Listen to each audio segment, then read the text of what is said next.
I was just gripped by the passion of Islam.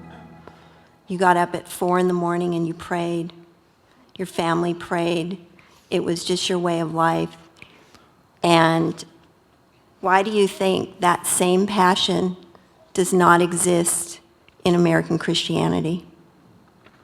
You want me to give another sermon, don't you? I just gave 4 sermons here. Yes, I do. Thanks, Carrie. No. To clarify, we were generally getting up at that time for tahajjud prayers during Ramadan.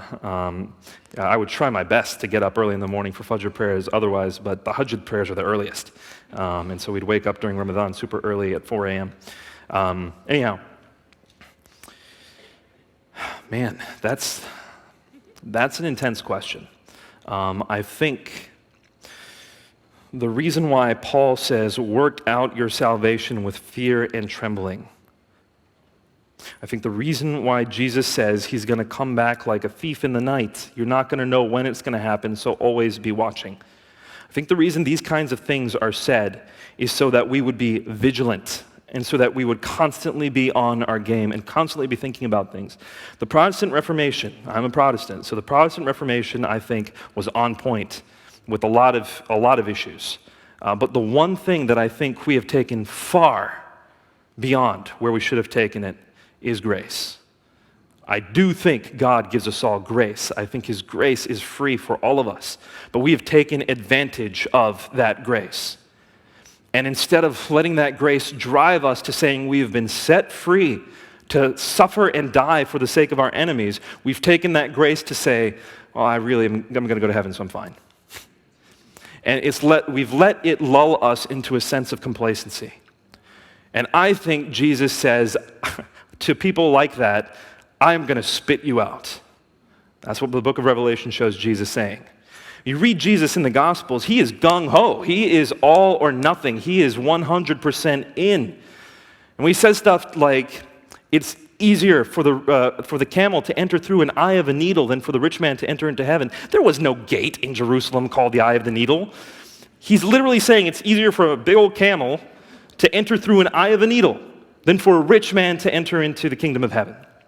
And guess what? Every single one of us qualifies as a rich man, according to that standard. He's not talking to somebody else. He's talking to us. I remember a sermon that tore me up from Francis Chan. And he says, a lot of us have emergency funds in our bank accounts. And it makes sense, right? Anything could happen to our earning potential. We want to take care of our families.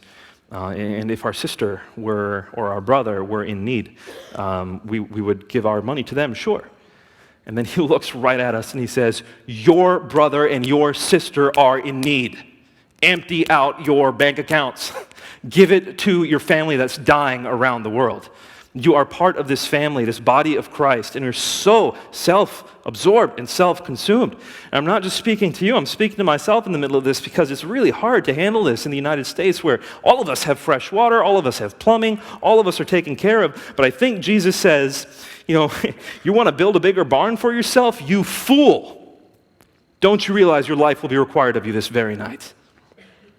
And we've taken this message of grace, and because death is so far from us, we don't see it on a daily basis. I think this is one thing that Seneca said. He said, everyone should regularly see death to remind them of their mortality. We don't see it. We're so far away from it.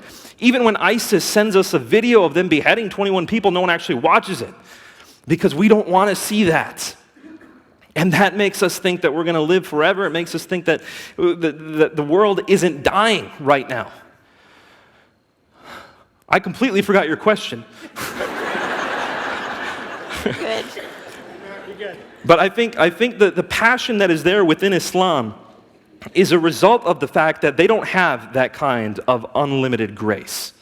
They don't have that assurance of salvation. Nowadays, some Muslims do think that they can be guaranteed salvation, but traditionally speaking, that has not been the case. And so constantly, they're considering how to earn favor before Allah. They're doing their duties and their obligations. Some of them are doing it out of love, don't get me wrong, but so many of them are doing it because they're worried about their salvation. We as Protestant Christians have taken this salvation, this gift of grace and salvation for granted. and I don't think Jesus is going to be happy with us.